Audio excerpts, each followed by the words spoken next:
So I do want to thank you for coming to today's workshop. This is actually the first success workshop of the semester.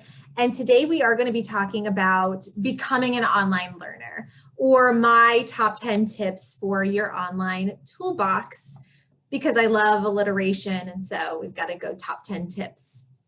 So COVID-19 has sort of shifted the way that we engage in our education, and TCC and colleges and universities around the world have really expanded on the way that they offer their classes.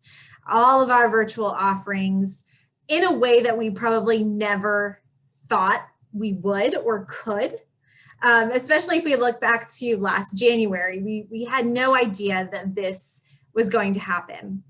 But here we are, continuing with our third semester of offering primarily Zoom classes and our online classes. And something that I hear a lot from students time and time again is that they are still not used to online classes, or that they're not as good at learning online as perhaps they are in a physical in-person classroom. And without a doubt, online classes really do require a totally different set of skills than those needed when you are in an in-person class. So today, I thought I would go through some of my tips for online learning, and perhaps you could pick up on some of these and apply them to your online classes this semester. Before we get started though, I do want to introduce myself. So my name is Sam, and I'm an academic success coach in the Learning Commons at TCC. And my job is to really help students in any way that I can in order for them to be successful in class. So I pretty much listen to the needs of my students, and that's really what drives these workshops, is that I listen to what students need at that time, and I try to offer these workshops based on those needs. So while I can help you and support you in pretty much any academic area, I do specialize in a number of areas. Study and test taking strategies being one of them, time management, finding a better way to organize your work or your time, note taking, and then also academic motivation and setting and reaching goals. In addition to all of that, I have 2 degrees from Florida State University. So back in 2014, I graduated with my bachelor's degree with a double major in psychology and humanities. And then this past December, I graduated with my master's degree in a program called Instructional Systems and Learning Technologies, where I focused on how people, in particular students, really learn their best, at their best. So I've included my information, I've included my email address on this slide just in case you don't have it, and if you would like to get in contact with me after the presentation today. So we're going to go through each of these top 10 tips for your online toolbox one by one, but I'm not really one for surprises, so we're going to go ahead and just list them out here really quickly. I want you to know that I chose these top 10 from a variety of sources. When I decided to offer this workshop, I turned to not only my own online learning toolbox, but also to resources available to me online. And I compiled this gigantic list of a variety of tips for online learning, but I wanted to find the best of the best. And so I have comprised this final list composed of technology, the ability to communicate and openly communicate, collaboration and networking, treating it like a real class or like a job, to create your own learning space, to have a plan, considering your own learning style, taking breaks, staying organized, and then finally, and probably most importantly, to avoid the digital burnout. Let's go ahead and take some time to talk about each of these individually. And then if at any point you have a question or if you have something that you want to add, you're welcome to either use your microphone or you can type it in the chat as well, and I'll make sure that we get to it.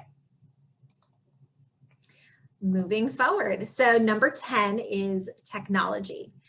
And this is, of course, the most obvious difference between your in-person class and your online classes is going to be that technology piece. And so the first thing is to get to know Canvas and get to know Canvas really well. I encourage all students to, once they have their Canvas available to them, usually on the first day of classes, that they really take more time than they think necessary to really click on everything in Canvas. And the reason for this is because every professor really organizes and structures their Canvas differently. And so you might be in one class in which the Zoom link is right there on the navigation on the left side. And for other classes, you might have to go into the modules to find that Zoom link. Or maybe they post announcements in different places, or assignments are in a totally different spot. And so I always encourage students to, on that first day, really explore Canvas more than you think that you will have to. The next thing is that I've heard a lot from students that they have trouble with connecting to Zoom. And Zoom is going to be important for, one, all of those Zoom classes that you're taking. But in addition to that, your professor might have office hours that are hosted through Zoom. So let's see, we've got a chat here. All right, totally fine there. So with Zoom, what my tip that I have for Zoom is that if you are having trouble logging in through Zoom, there are a few reasons why this could be. One, if you have a separate Zoom account, so one that isn't attached to your TCC email address, that usually messes things up. And that's the best way that I can explain it. So all that I can say is to make sure that, one, if you're having trouble accessing your Zoom, that you first go to zoom.us, so the website zoom.us, and log out completely. Just 100% sign out. Then go ahead and log in using your TCC email address through tccfl.zoom.us. And this is the TCC specific version of Zoom. All students have an account through this, sign in with your TCC email address, and you should be able to then go back and click on your Zoom link and access that particular Zoom room. I've seen a lot of issues this semester where you click on the Zoom link and it tells you you're not an authenticated user. This is usually the problem. You're not connecting using your TCC email address. I also want to mention, because another really big need for students sometimes is the need for a laptop or a reliable laptop or internet connection. And if you fall into this camp, so if you need a laptop, if you are interested in renting a laptop, or you don't have the greatest access to the internet or Wi-Fi, then make sure that you fill out a technology request form. You can find that technology request form on the TCC library website. I've included the link on this slide here. But on the library website, there is a form that you can fill out. You let them know what your technology need is. And then within 24 to 48 hours, they reach out to you with a loaner laptop or solution to the issue that you're having. And so make sure that if you fall into that camp of needing technology during the semester, go ahead and fill out that form. Even if you're not sure if you're going to need it, go ahead and fill out that form. They will work with you to get you the technology that you need. Also, I want to include that if you do need a reliable computer, access to the internet, and you don't want to go through the laptop request form, that you are welcome to come to campus if you feel comfortable doing so. And there are computers and reliable wired internet connection as well as Wi-Fi available in the library as well as the Learning Commons. And I'm sitting in the Learning Commons right now on the second floor. I'm looking out right now and there's not a single person here. So we definitely have plenty of space and plenty of computers available should you need it. In addition, we have honor lock rooms. A big issue, I will say, in this past semester is that there are students who go to Connect to take an honor lock test using their laptop and they run into a number of technical problems. And so then it's more difficult to then connect to their test, take their test and submit it for their class. If you fall into that camp where there's that extra added layer of stress when you try to connect to honor lock from your laptop or your home computer, consider using one of the honor lock rooms available at TCC. They are still available just as they were prior to COVID. We have here in the Learning Commons as well as the library. And then my final technology tip, I know this has been a long one, but technology is a really big deal, especially with online classes, is to always use the cloud. And when I say the cloud, I mean use OneDrive, use Dropbox, use Google Drive, something like that to store your documents, because it is more important now than ever that you do not lose access to your documents. It is very important that they are in a location where if you are in a different spot, if you're unable to access your computer, I hope it doesn't happen, but if you lose your computer altogether, if it crashes, if it's broken, that you do not lose access to your documents. And so make sure when you've got an assignment, go ahead and upload it to OneDrive, Dropbox, Google Drive, some sort of cloud-based service, so that regardless of which computer you're using, regardless of where you are, you're able to access all of your assignments and your schoolwork. All right. So the next tip here is to communicate and become a really effective communicator. What I mean by this, if you have a question, ask it 100%. If you are in class, raise your virtual hand, do something, let your instructor know that you need help. Don't be afraid to ask questions. Another piece of this is that if something comes up, so if in your personal life something comes up that you know is going to impact your ability to attend class, impact your ability to complete assignments, impact your progress in that class, reach out to your professor as soon as possible. Do not, what I say, drop off the map. Don't disappear for weeks on end without letting someone know. Stay in contact with your professor, stay in contact with someone at the college. Let us know what's going on. Don't be afraid to communicate. You pretty much cannot over communicate if there is a concern, a challenge, or a problem that is impacting your progress or your ability to attend class.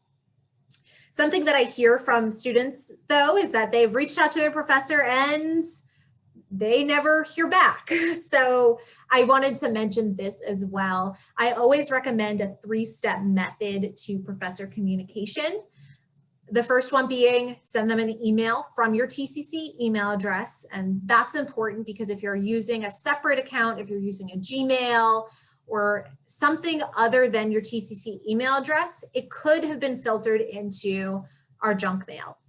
TCC's junk mail filters are pretty strong. So pretty much anything coming from outside a TCC email address oftentimes is filtered into that junk mail. So make sure you're emailing them from that TCC email. Second, go ahead and send them a Canvas message. So within Canvas itself, you can send messages. Go ahead and send that off. And then number 3, and this is, in many cases, students feel a last resort, but I think it's important to mention is that you should, if you need to reach out to a professor and you're having a hard time through written communication, attend their Zoom office hours. All instructors should have these, and they're usually listed at the first page, top of the syllabus. It will tell you I'm available Monday, Wednesday, Friday from 11 to 12:30, and here's the Zoom link. Make sure that you're taking advantage of these, especially if you have a question. Go to those office hours. Don't be afraid to attend them. And if you have any questions about finding your professor's office hours, Of course, you could always ask them, but if you're having problems getting in contact with them in the first place, that might be a little difficult. So if that is the case and you need help finding their information, I'm happy to hop on a Zoom call with anyone to go through your syllabus, go through your Canvas so that we can find that information and so you can get in contact with your professor. I also want to mention that if professor communication is something that either makes you a little nervous, so you're nervous when approaching a professor, or you don't quite know how to formulate an email to a professor, we do have a workshop coming up tomorrow at 3 p.m. on professor communication. It will be hosted by another one of our academic coaches, Ella, and I will be in attendance as well. So if this is a topic that interests you, if you want to get better at communicating with your professors, attend that workshop. It's a really great review on all you need to do to get in contact with your professors. All right, let's move on. Number 8 is to collaborate and network. I think that this is a highly underutilized skill for your online learning toolbox. And it's this idea that just because you're learning online does not mean that you're isolated from others within the class. And so I think it's important to note that your peers around you, the peers taking classes that you're taking classes with, you really should get to know them. And you can get to know them through either group projects that might be assigned through your class, or it could be about creating a study group with a select few in the class. I want you to, while you're in your Zoom classes or even in your online classes, pay attention to who asks questions. Pay attention to who usually has the answers. Pay attention to who usually has a really great statement to add to the discussion, to those who start discussions. These are the people that you want to start study groups with, absolutely. And another thing I know that some students do is they'll create a group me or group text. And these can be a really great tool if they are used well by the students. Oftentimes it usually becomes like just a chat room instead of like a place to really get to know and form these study groups or form connections with students. If they're used in an effective way, I think they could be really helpful. Just make sure that it doesn't become, you know, like I said, a chat room, place to complain, etc.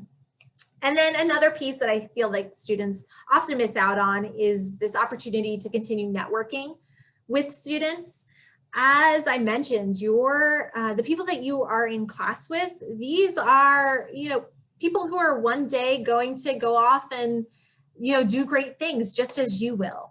And so get to know them, network, learn about what they're interested in, their expertise, what they're really good at, because you never know when their expertise or even your expertise could become useful.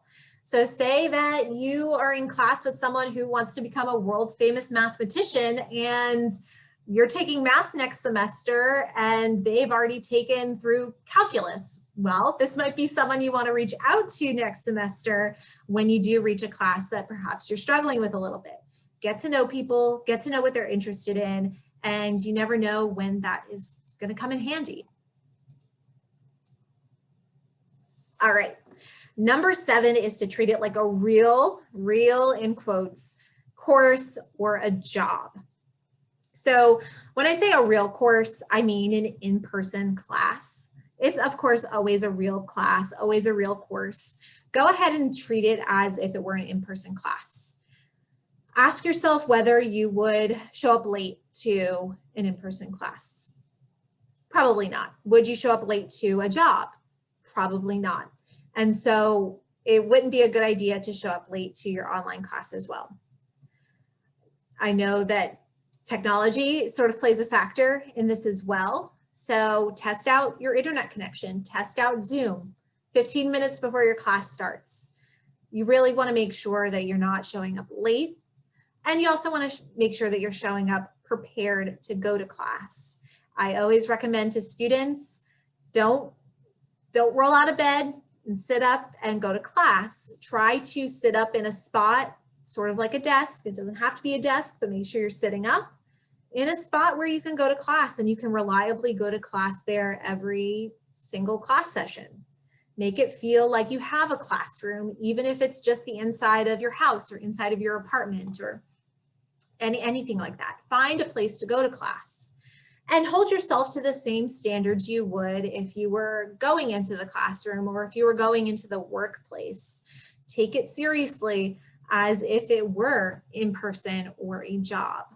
So don't, just because it's an online class, take it as an opportunity to not take it seriously. Sort of keeping with the theme of taking it seriously and sort of creating your own classroom is to create your learning space. And that's tip number 6 here. By creating your learning space, I'm really talking about creating an area in which it is conducive to learn and go to class. So ask yourself these questions. 1, where do you plan to go to class? So where is that space that you're going to sit down every class session and go to class? If you could be consistent and use the same spot all through the semester, I think that's probably best, so that you know when I'm in this space, in my apartment, at my kitchen table, on a balcony, on my sofa, that it's time to learn. Also ask yourself, where do you plan to study? Is it going to be in that same location or is it going to be somewhere else? Do I study best in my apartment or do I study best outdoors or in the library or somewhere else? Try to make those decisions now. Another question to ask yourself, where will you take your quizzes or tests? For many tests, I know that Honor Lock is a huge deal. And so ask yourself whether you will be using Honor Lock from a home laptop or computer, or if you'll be coming to campus to use an Honor Lock room. Decide that now so that you're not hoping you're making that last minute decision. And then last, and this is a big one for those that are going to go to class, who are going to study and are going to take their quizzes and tests at home, is what is your plan for limiting distractions? What will you do to limit distractions? And this could be anything. This could be others in your home. This could be the television behind you. It could be distractions that are on the internet. It could be any of these things. Anything that takes your attention away from your class, consider that a distraction. Make a plan for what you'll do if those things come up, so that you know exactly what to do, exactly what to put into action when those distractions do come up. Next, sort of fitting with the theme again, is to have a plan. And so there are many things that I think should be included in this plan, especially for an online class. The first of which being to set a big goal at the beginning of the semester. You've now had a couple of weeks to acclimate to your online classes. And so I'm asking you at this point, go ahead and set that big goal. AKA, what grade do you want in this class? Sort of tell yourself, I want to get an A in this class, or I want to make a B in this class. Give yourself that goal to aim for this semester and go ahead and set that now. Then it's also important that you go ahead and set smaller goals each week.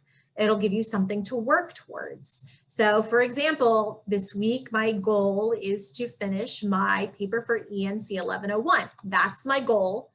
I know that's something that I have to work towards this week. Next, make sure that you are setting aside enough time. I think that students are really good at not setting aside enough time for their work. In particular, they usually, they both underestimate and overestimate the amount of time something is going to take. So for example, you might say to yourself, you know, my paper is only going to take a couple of hours to complete.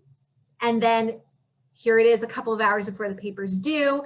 You're rushed to get it done. You hardly get it submitted by 11:59 p.m. That's a bit of an underestimation of the amount of time something might take. But We also overestimate sometimes. So we may think that a discussion board, for example, might take us 2 hours to complete. One discussion board post, 2 hours. And the thought of dedicating 2 hours towards that discussion board post might be a little stressful, that I've got to sit down and I have to have 2 hours to complete it. And I need 2 hours of uninterrupted time. And I just don't have that right now. What that does for us is that helps us to put things off until now we're a couple of hours before it's due again.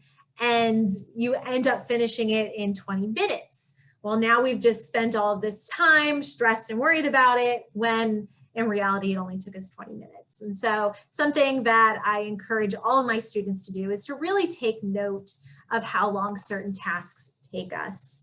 When you sit down to study for a test, write down how long it takes you to get through a chapter. When you have to read a chapter in a textbook, take note of how long it actually takes you to get through it. When you're completing that discussion board, once again, write down how long it takes you to get through it. Part of an essay, same thing, write down how long. Because what this is going to do, it's going to help you in the long run dedicate enough time towards your tasks. And it also is going to help you to break those assignments up into manageable pieces.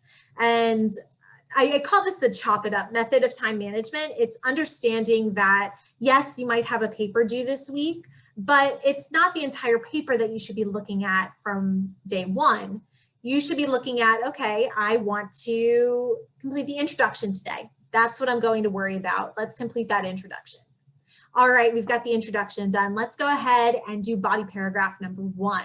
You see how we're just chopping up our big assignments into small, manageable pieces that aren't going to take us as long if we were completing the entire assignment. So chop everything up, break it up into those manageable pieces. And then when you do make your plan, whether that's a study plan, whether that's a time management plan, try to stick to it 80% of the time. We can't expect you to perfectly stick to it. Honestly, I don't even perfectly stick to the schedules that I set to myself because there are always the unexpected things that come up. You can't expect everything to go perfectly 100% of the time. But if you could say to yourself, okay, let's go for 80% and then 20% of the time I can just sort of go with the flow or complete those unexpected tasks that come up, then I think you're really going to set yourself up for success. And then finally, once you do have those goals, once you do have that plan, go ahead and write it down and set yourself some reminders.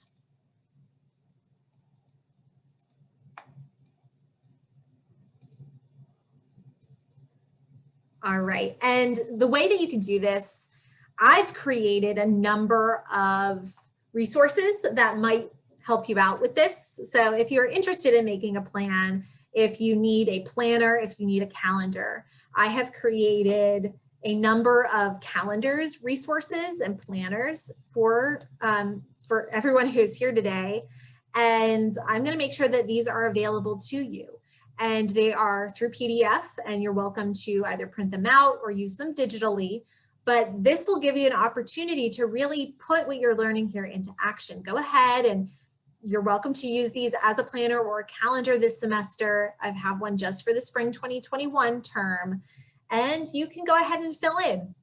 When are things due? When do you have assignments? When do you have tests? Go ahead, fill it in, and hopefully this can help you stay on track 80% of the time. But in addition, I also have study outlines and study planners, everything to get you prepared to make that plan and to stick with it. I'm going to make sure that all of those are available to you. I'll send those through email after today's workshop. Next, I want you to ask yourself, what is your learning style? And before I really hop into learning styles, I do want to clarify a myth about learning styles. So learning styles, you've probably heard of them before. I'm a visual learner. I'm an auditory learner. Learning styles are a preference in the way in which you like to learn new information.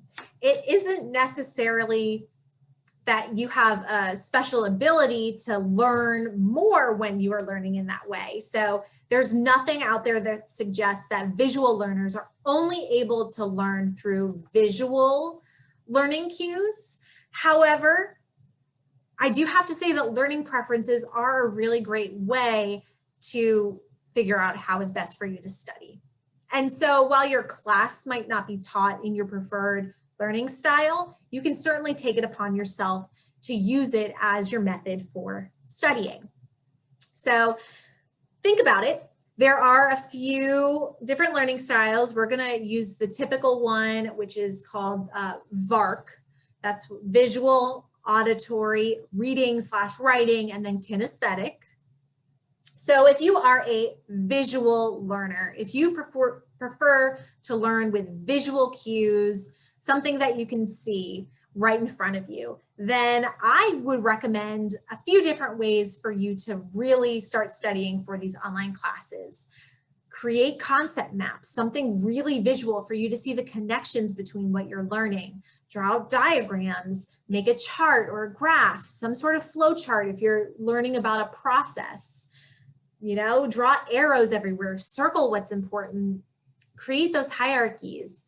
Something else you might want to do is find pictures of what you're learning online. Like go through Google Images and see what you can find. See if that really helps cement in your mind what you should be learning. In addition, you might want to consider as a study method, creating your own PowerPoint. So if you were the professor and you were creating a PowerPoint, what would you add to that PowerPoint? Go ahead and create it, because that is a great visual way to represent what you've learned. Look for videos online, graphics, draw cartoons, something visual. Next, auditory. So if you prefer to learn through auditory method, make sure you're attending lecture, but also go to office hours so you can really talk through with your professor what you're learning. Make sure that you're participating in group discussions. You could write it out in an email. You can do a phone call with your professor or with classmates. Something else that you might not think about doing is recording yourself. So hopping on a Zoom call, recording, and then watching it back, listening to yourself, sort of teach yourself the material.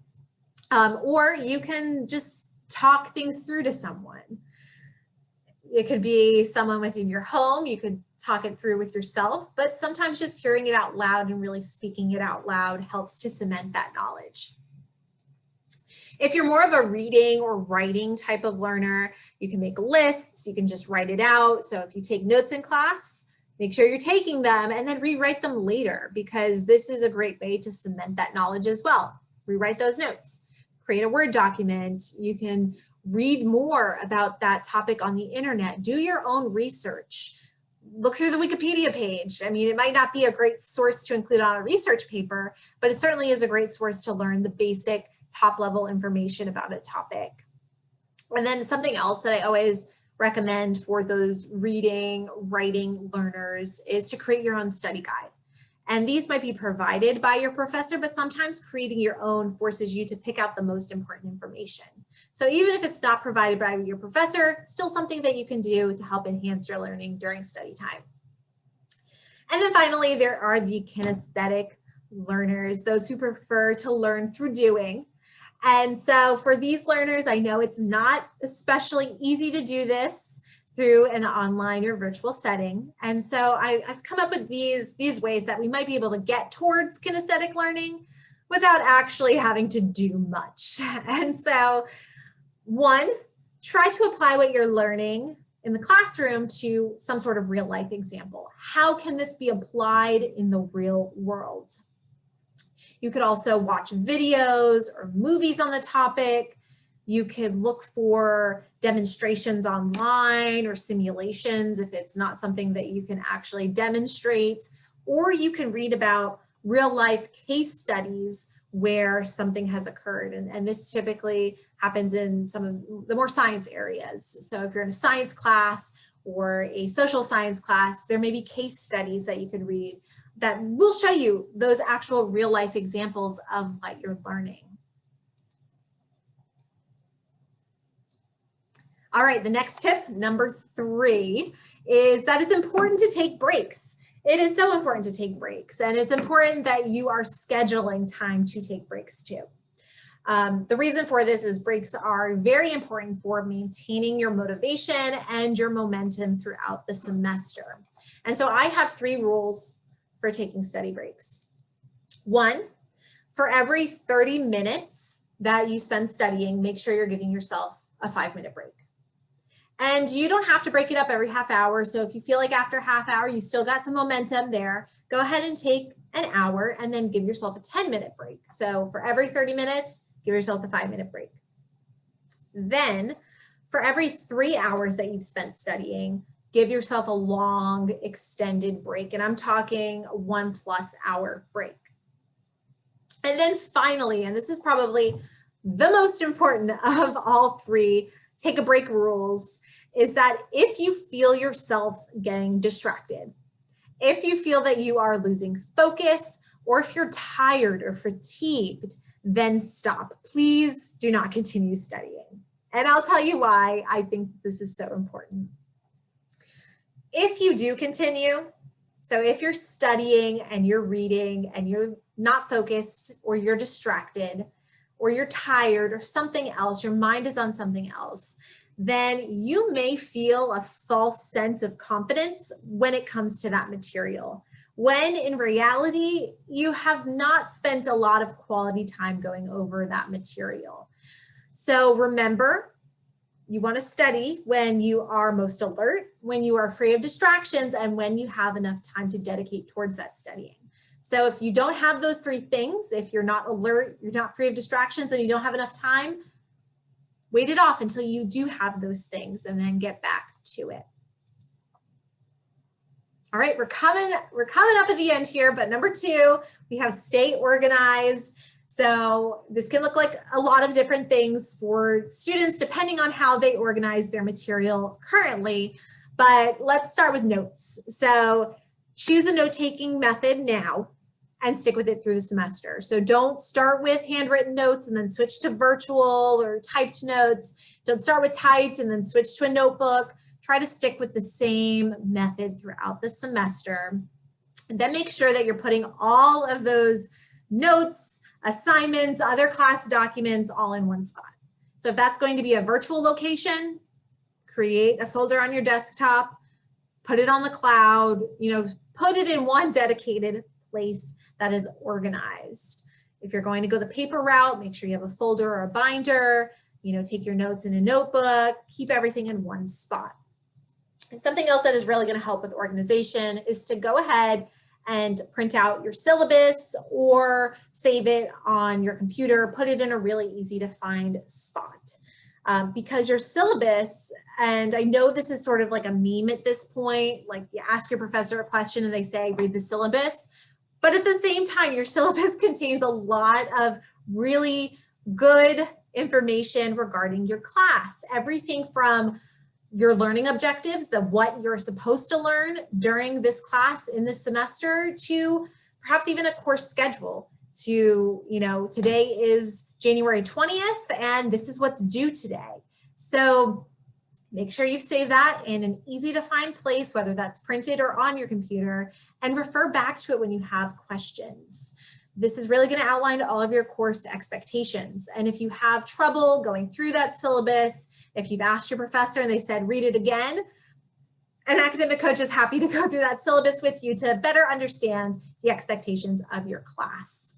And I've put a note here to remember to use the cloud for backup as well. So even if you can't access Canvas, even if you can't access your class at that time, go ahead and save the syllabus to the cloud so that you can refer to it absolutely anywhere. And then finally, print out a calendar or use a calendar or a planner and write down your due dates now. You've got the syllabus, you've got your course outline. There's no reason why you shouldn't be able to, at this point, use a calendar, which I'm going to make sure you have a copy of one of those, to go through that syllabus and write down all of your important dates. Important dates include due dates for homework, assignments, projects, test dates, quiz dates, all of those things. Go ahead and write them down now. Sometimes writing things down helps you remember.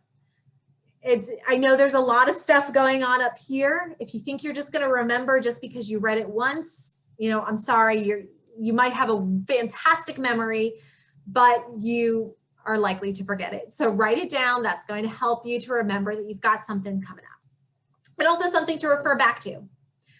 And finally, the last tip that I have for you is to avoid the digital burnout. Digital burnout is real. We spend all of our time staring at a computer. I've spent the past 6 hours staring at a computer. I'm sure on days where you go to class or you spend going to class, you are staring at a computer all day. And if you work, it adds on that extra layer of more digital everything. Everything is virtual. And so take digital burnout very seriously. If you feel tired of looking at a computer screen, if you feel anxious every time you pull up Zoom, if you are feeling overwhelmed every time you open up Canvas, then it's time to take a screen break. It's okay to tell yourself, I need to shut it down for a bit. I need to take that break. I need to step away for a moment.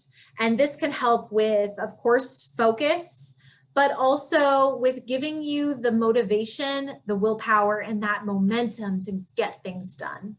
Because if you're feeling burned out, you, one, are not going to put all of the effort needed to really excel at that particular task, but you may not complete it in the first place. And so during these periods of feeling burnt out, take a walk if you can, stretch, read a book, try to not use an ebook, like an actual physical book, something that is going to get you away from the screen just for a while so that you can come back more refreshed and able to complete your work or go to class or complete that class assignment. I want you to know as well that there are a number of resources and support services that are available to you this semester that can help you, not just with digital burnout, but also just in general. I want you to know that even though everything is kind of online at the moment, everything's through Zoom, online, and while we do have a few in-person classes, I want you to know that if you do need academic support, if you need a tutor, that the Learning Commons is available for both virtual and in-person tutoring. So if you need that more one-on-one in-person assistance, then we still have that available for you. If you don't want to come onto campus and you want to chat through Zoom, absolutely, we have that available as well. In addition, academic success coaching. I know that I mentioned this earlier as I am one of the academic success coaches, but if you do need support in advancing any of your academic skills, whether that's through the transition to online classes and needing to work on online class skills or something just in general, if it's a class concern or a challenge that you're having with a particular class, then working with an academic success coach is a really fantastic way to advance those skills. If you are feeling stressed, burned out, or are experiencing anxiety or other mental health concerns, then the Counseling Center is available for free for all students at Tallahassee Community College. So a fantastic resource. I recommend that all students who feel like they need counseling support reach out to the Counseling Center. But if you're not quite sure you're ready to take that step and you would like for an academic success coach to make that referral for you, please reach out to us, let us know. We're happy to bridge that communication and connect you with the Counseling Center. And then finally, with online classes, it would be wrong of me not to mention TCC IT. So if you need help with Canvas, if you've troubleshooted and you really don't know what to do, if you are on Canvas and you can't find something, you don't know what to do, you're having problems, reach out to IT. The IT help desk is very helpful when it comes to answering those technical questions. While I can try to help you out, I'm not IT, so always good to reach out to them. They have an email address, a phone number, as well as a chat at, I believe it's chat.tcc.fl.edu. So even if you need to do that quick chat with them to get your question answered, go ahead and do it. So in conclusion, I do want to thank you for coming to today's workshop on my top 10 tips to add to your online toolbox. If you have any questions, if you'd like to work together this semester as we navigate these online classes, this could be your first online class or it could be your 1,000th online class. Either way, I'm happy to work with you on your online learning skills as well as any, on skill for academics or class concerns, or talk through any of the problems you might be having. Once again, I have my email address on this slide here, as well as my phone number. And then I want to make sure that you know that after today's presentation is over, I am going to be sending out, like I mentioned, I'm going to be sending those resources, that calendar for the spring. And I also want to make sure that you have a copy of today's presentation recording as well as the PowerPoint slides. So likely won't get that out to you today, but expect it in your inbox to your TCC email address tomorrow. Once again, I really want to thank you for coming today, and please let me know if anything comes up or you have any questions.